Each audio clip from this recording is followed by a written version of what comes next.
Hello, everybody. Welcome back to Havoc Maker Studio. I'm your host, John, and I want to do a quick shout out to everybody that has stuck around, at least haven't unsubscribed from the channel. You got the notification bell down there going, so you're probably being alerted of this video sometime today.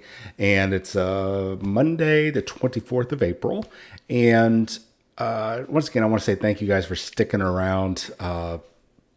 Just a quick recap, especially for all the new viewers that are probably going to be jumping on here shortly. So,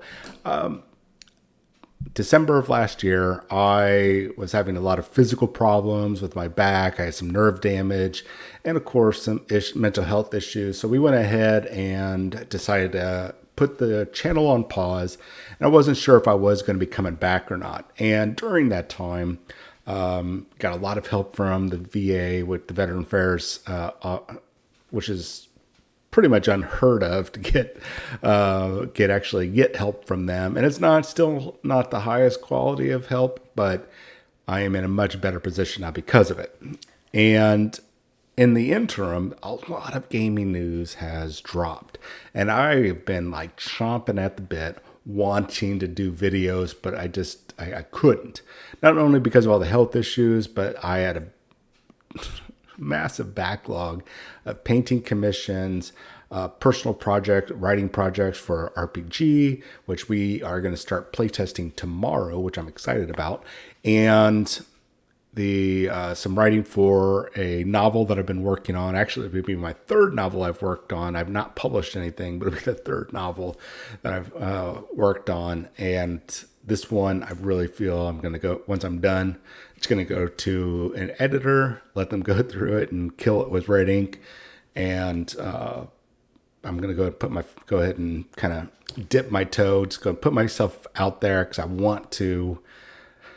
I mean, if I'm going to fail, I'm going to fail. If I'm going to succeed, I'll succeed. If there's somewhere in there in between, I'll be happy. So anyways, a lot of stuff has been going on. And of course, the gaming news has just been insane.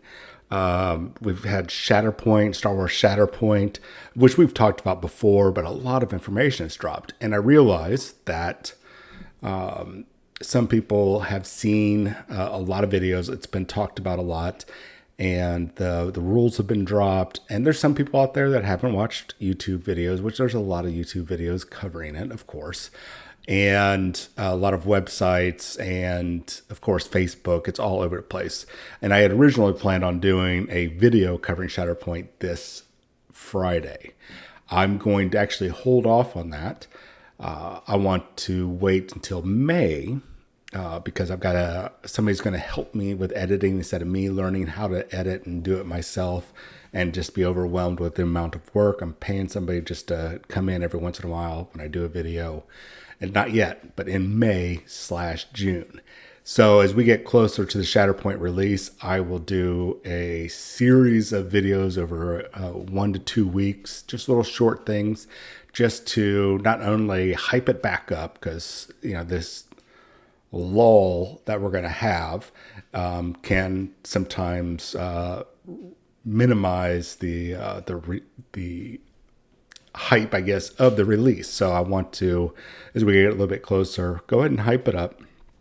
And we're going to do recaps of gameplay, going over the rules, the cards, real quick, short videos. I'm looking at less than 10-minute videos, so you can pop them on your phone. If I can do like a 5 to 6 minute video, man, that'll be awesome. We'll just rapid fire those, and you can click on them and enjoy them, and probably do a compilation video of all of them strung together for those of you who just want to watch everything.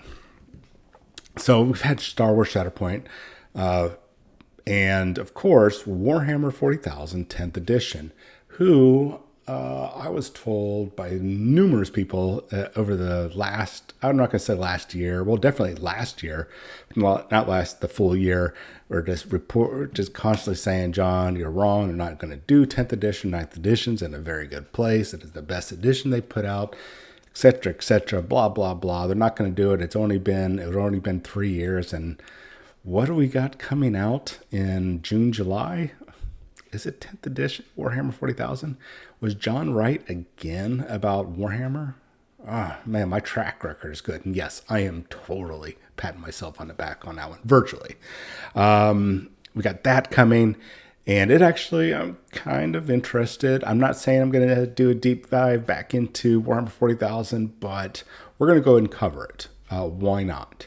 And 'cause it is gaming news. And giving a perspective from somebody who is no longer a diehard fanboy, somebody that's or somebody that's not trying to become a not a patron but a an official, I don't know, commentator partner. There we go, with Games Workshop on the on YouTube and whatnot. And there's nothing wrong with that. If that's your thing and if it's working out for you, great. I support you on that. I'm just not going to do it. I'm actually going to give my own perspective. One, have been in as a with a lot of games, somebody that's played a lot of games over the decades, and somebody that's been inside the Games Workshop machine, as you will, and who still has contacts within the Games Workshop machine, that I can give a outside third person perspective, if you will, and say, hey, things are not all as rosy as you think it is. So, or it is rosy. So we got all that going on. And of course, we have all the stuff from Dungeons and Dragons. I'm not going to really delve into that arena right off the bat because I'm working on my own RPG. I don't want to have to stress about that one. But if you're not aware, we might talk about it a little bit. Of course, with the wonderful news about the 1.0 or 5.1 or D&D 1 or D&D 6 edition. So many different names of what people are calling it, what Guatsy is calling it. And the hellstorm that was unleashed by some very dumb moves on Wizards of the Coast parts, which I've already, some of that stuff I have already predicted and we already talked about before in previous episodes. And some actually pretty smart moves.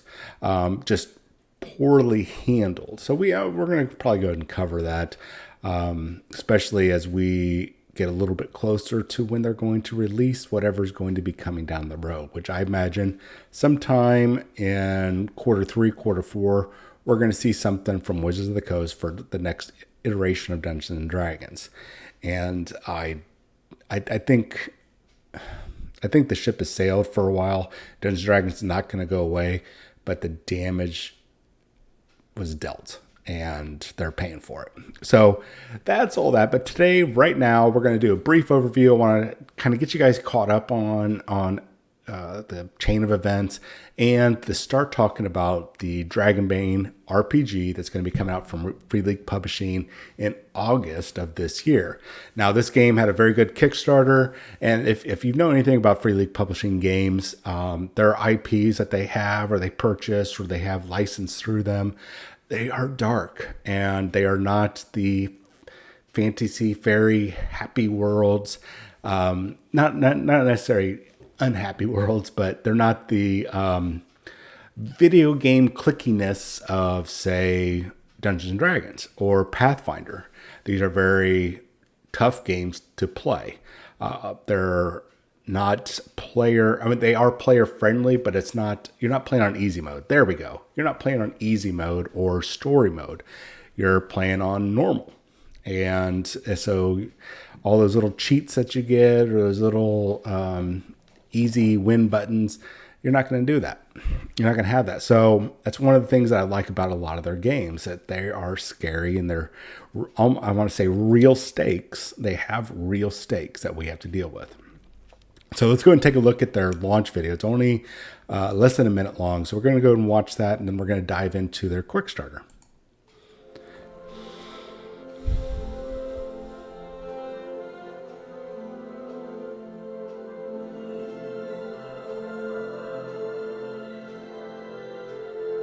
Love the art. The art is by Johan Egler Khan. I'm very bad with their names.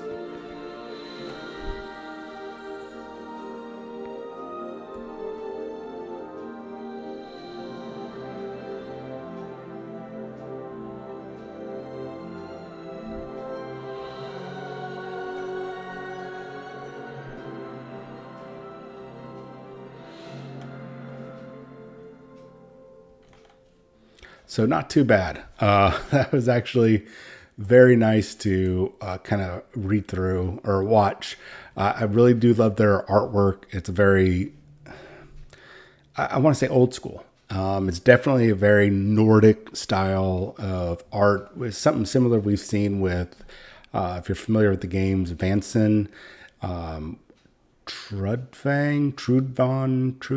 I'm not sure if I'm butchering that name. Another delightful game that has some things we're going to talk about with this, and even some Borum, some really good. I'm just going to say Nordic artwork. It just seems like a lot of the similar artworks I've seen is from people in Sweden, not Switzerland, Sweden, Finland, and another land that I can't think of.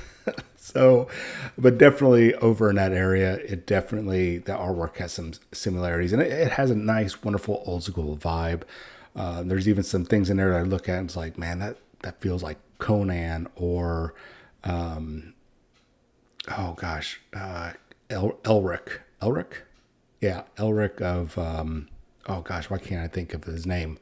Anyways, Storm Chaser, Chaos Bringer, Chaos Chaser, and of course old school D&D. So instead of fumbling through my words, let's go ahead and talk about their little blurb here. So it's a rule book with fast and effective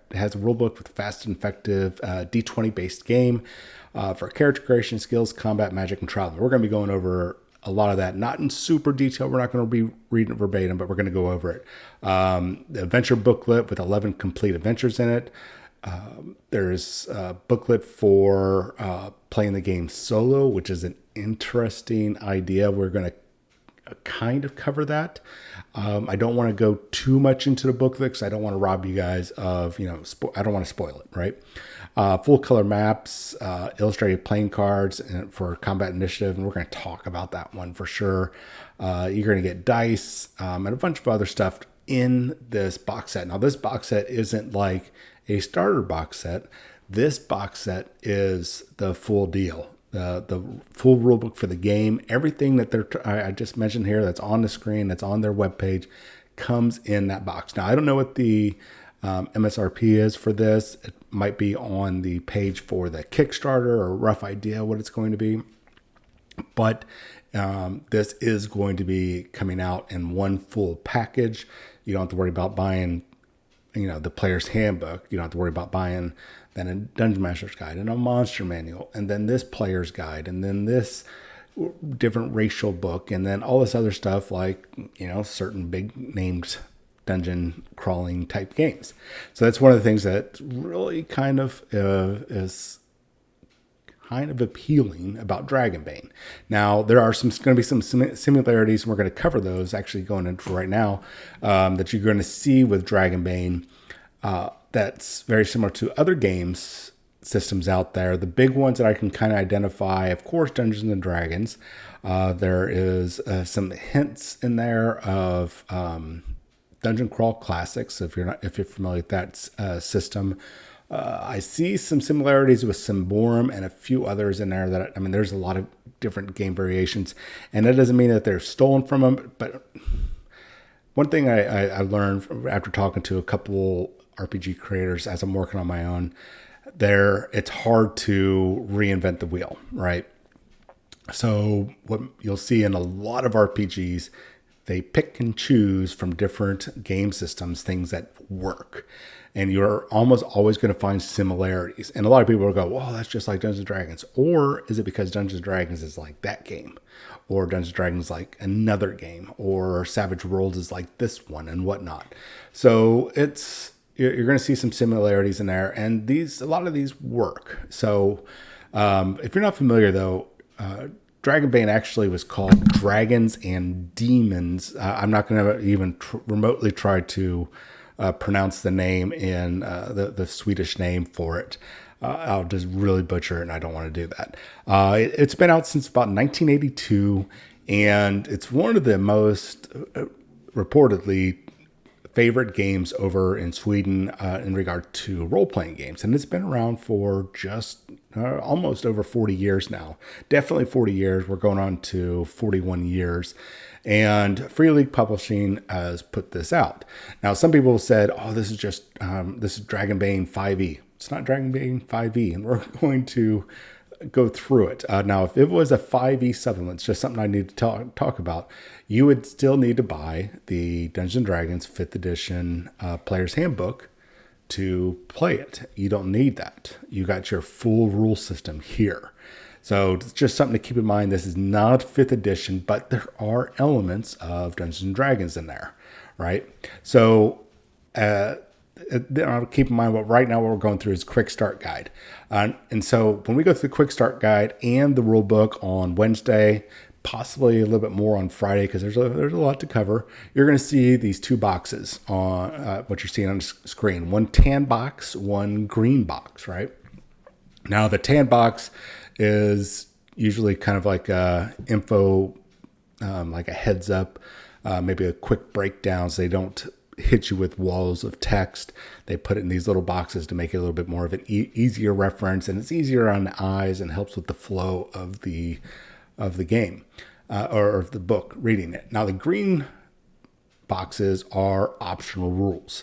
Literally, you don't have to include them, but some of them have wonderful characteristics that can enhance the game. And while you're playing, this game or any other game with optional rules, you can just toss those optional rules in and then take them back out as you see fit. If you're the game master, you're not stuck with like, oh no, we included this option rule, now we're stuck with it for the rest of the game and it's not going to work. No, you guys are literally playing your own game here, and you can pick and choose if you want to stay in there or not. So just something to keep in mind when you're dealing with optional rules, or even legit rules. You guys are playing a game of make believe. So if you don't want to include a rule, then you don't have to. All right. So the basic rules of this game, it is a very similar to a lot of games, I would say, in regards to kind of like your character classes, character races, and your attributes. I'm going to lean a little bit towards Dungeons and Dragons. So we've got humans, dwarf, elf, wolfkin, which I really like the idea of the wolfkin, the halfling, and the mallard. If you're familiar with Symborum, they had a April Fool's character race that was put out when they were putting out the original Symborum, not the 5e version, that had the mallard race. They're not called mallards, they're called something else. But people really enjoyed it, so you can actually get that as a free download, by the way. So you have those, the dwarf, as I said, halflings and elves, kind of your typical races, but we're also going to be including mallard and wolfkin. There's no half races like half elf, half dwarf, half orc or anything. It's very, like I said, old schoolish. Now the professions or your classes, and we're going to cover those a little bit more. We're going to kind of cover them a little bit today. Maybe at the very end, we'll just talk about it.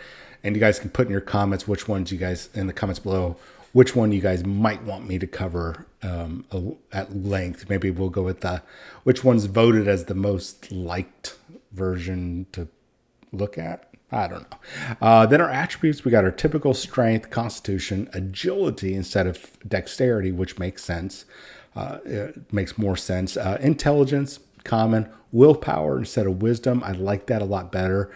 And then charisma. So some really cool things. Now, one thing I did notice in this game is that, and we're going to cover it as we get closer, is that you don't have pluses from all your different attributes.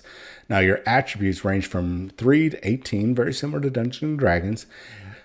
The difference is, instead of getting a arbitrary or a fixed bonus or penalty to your dice rolls, whatever your attribute value is, let's say I have a 10 strength, when I make a strength check or an attack or something that uses that strength attribute, I'm going to roll my 20-sider, and it has to be equal to or less than my value. So if I have a 10, I have to roll a 10 or less to be successful.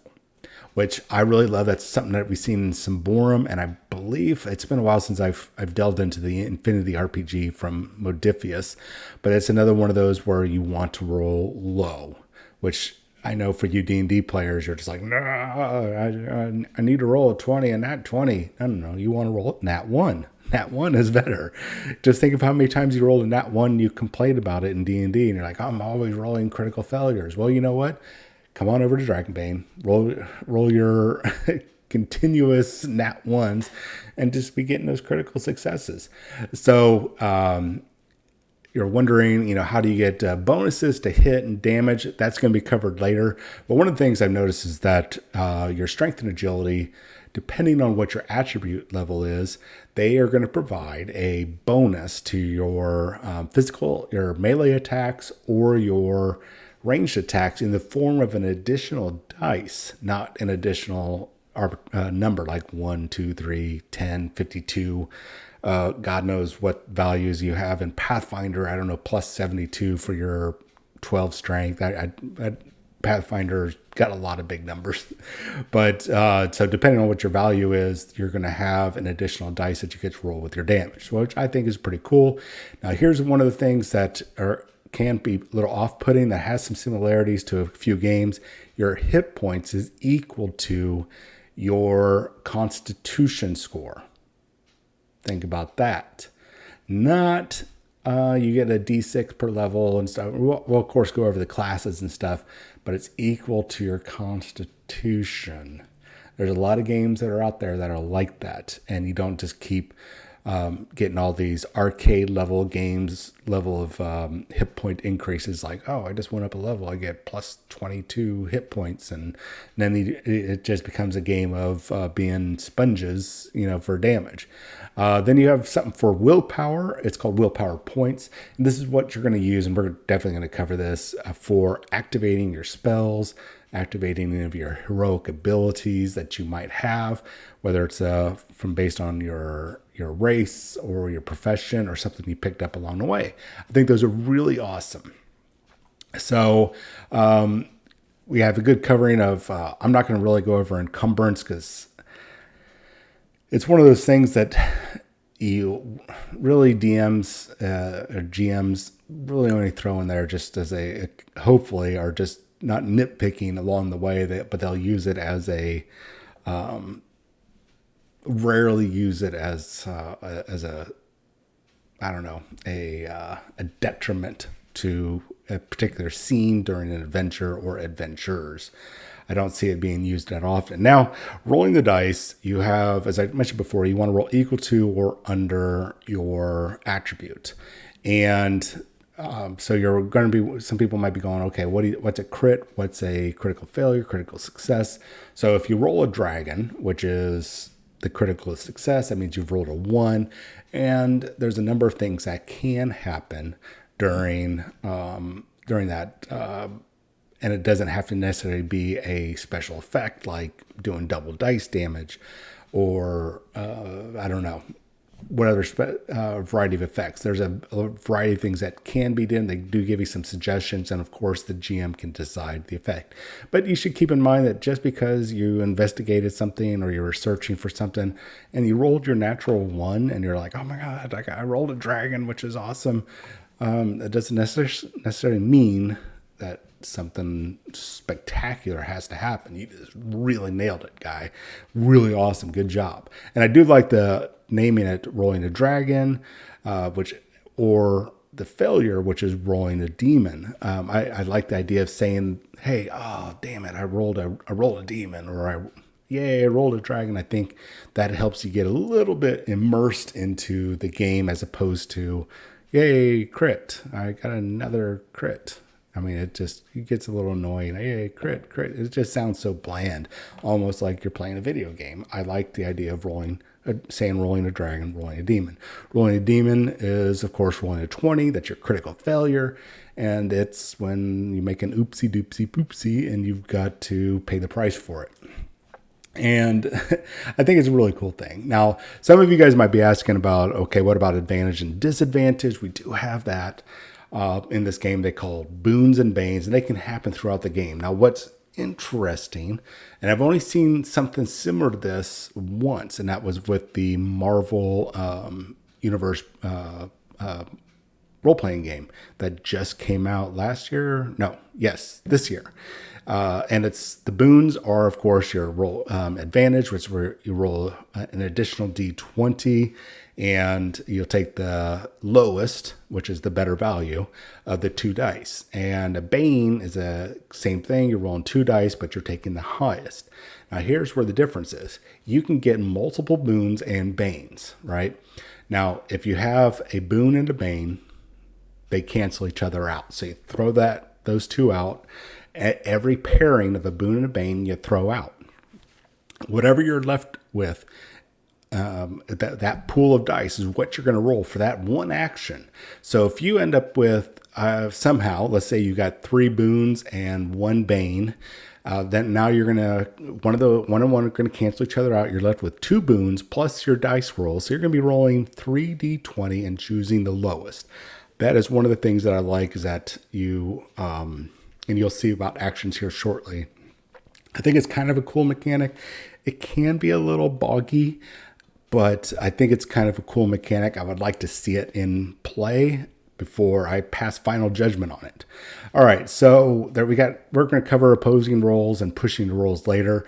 I really kind of want to delve into combat right now, and we're going to kind of wrap this up, and depending on what your guys' comments are, Wednesday and probably Friday, we'll cover more, depending on what it is you guys want to look at specifically, like creatures, classes, a little bit more into combat. Just put it in the comments below and we'll delve into it. So with combat, we have an initiative, and that's pretty standard in the game. Some games you start off with initiative, looking at Infinity and I believe Symborum.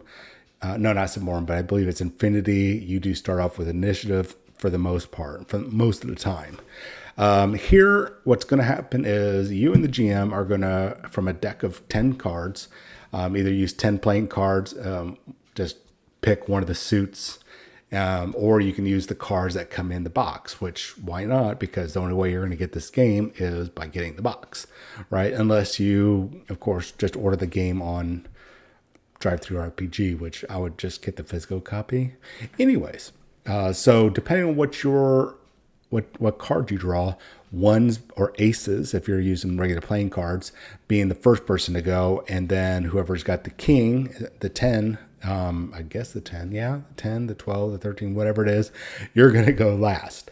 And that is kind of cool. We've seen something similar to that over in Savage Worlds, which I kind of like that concept.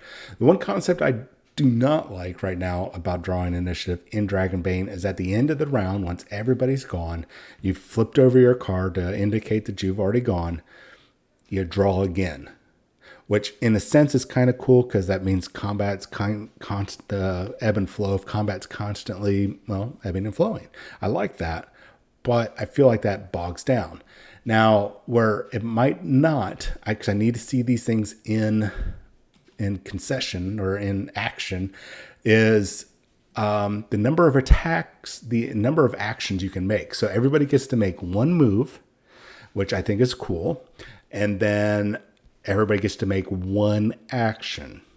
One action. Now, you might have an ability that lets you take another action, but one action, right? And so far, I've not seen where it's like, oh, I get an extra action for this, and I get a bonus action here. And then if I use a bonus action, I get this extra action on top of the bonus action. And next thing you know, you've made like 16 attacks, and you're plus 80 to hit and plus 32 to damage, and looking at you, Pathfinder. So the kind of cool draw to this is these are basically 6-second rounds. So in 6 seconds, you're able to move and make an attack, or some other similar action, which I think is definitely a little bit more realistic. And now free actions, they actually go into the free actions, which I like. Draw a weapon. If you've never had a real sword at your hip or a knife and drawn it from the sheath, or even a pistol, or for real world, it takes less than a second to draw those weapons. So for other games to go, well, you have to use an action to draw a weapon, it seems kind of silly, right? Especially when you got multiple actions. I mean, just make it a free action. I like that apart. Dropping the item, shouting, the normal talking, saying a few words. The normal free action stuff makes sense. Now, you might be asking, well, what about dodging? How do I parry? That sort of thing. Well, that uses your action, right? So you need to be thinking, you have that one action. And this is where we're going to leave off, is that one action. Are you going to make that attack? Are you going to do an additional movement? Are you going to do some sort of other action? Or when you're right in that melee combat, or maybe you're being shot at but with arrows or crossbow bolts or fireballs, are you going to use that one action to make a reaction, right? So, are you going to save it to the end of the round where you might not need it? Or if it was before your turn, are you going to use it to avoid getting hurt? Or are you going to just go ahead and take the hit and rub some dirt on it and tough it out? A lot of decision making, and we're going to go a little bit more in depth, especially with combat, since this is a very unique combat system. It can throw some people off, but there's a lot more good in here than there are bad. And this, I think, is good for not getting rid of, but altering the perception of not only gaming, but role playing in gaming, because you're limited by your actions, and this can be a little off-putting for people that they're button mashers. If you're familiar with that term, button mashing your video games, but they're button mashers in their role-playing game, and this can kind of alter that perception, alter that kind of gaming mentality, to allow them to get a little bit more involved into the game and stop treating it as a video game or button masher, or just strictly combat, and be a little bit more realistic in it, along with the role playing. I hope I'm conveying that. So a lot of really cool things there. Now like I said, we are going to go ahead and cover the full rule book. I've got the full rule book from Free League Publishing. We're going to go ahead and cover that on starting on Wednesday. We'll probably have to go into Friday. So, and then of course, as we get closer to the game, we'll probably do a recap near August when it's released. Anyways, my name is John, and I'm hoping you guys enjoyed the episode. It was a little long. There's a lot to catch up on. Future episodes, we're going to be doing very short videos. Like I said, probably little 10 to 12 minute stints, and then that'll be it. Because some of you guys have watched videos at work, or you have just a few minutes before class starts or before your game session starts. So I've gotten some feedback from you guys. 6 minutes might be a little too short. 10 minutes seems to be the perfect window. So that's what we're going to be aiming for here in the studio. Except for today, it's a big recap. Hey, I'm back video, and kind of a future of what's going to be going on. So once again, thank you guys for supporting, and I will see you guys on Wednesday with the first of our shorter videos. All right, guys, have a wonderful day. See you later.